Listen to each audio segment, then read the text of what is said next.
Pagsampa mo ng 22, sasampalin ka ng buhay na akala mo dati chill lang. Malalaman mo na yung mga salitang hindi pinupulot ang pera, na dati ay naririnig mo lang sa mga magulang mo. Magtatrabaho ka, magbabayad ng tubig at kuryente. Tapos trabaho, trabaho ulit, paulit-ulit. Mamimiss mo yung batang ikaw, musmos, walang alam sa mundo. May mga gabing bibilangin mo ang oras ng tulog mo kasi akala mo makakatulong ito.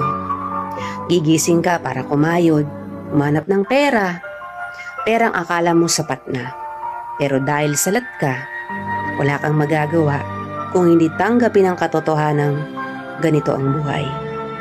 Katotohanang dahil malaki ka na, malaki na rin ang bigat na papasanin mo. Dahil ngayong 22 ka na o 23 o 25 ka, malalaman mong hindi ka na lang nabubuhay para sa sarili mong pangarap. Real talk yan.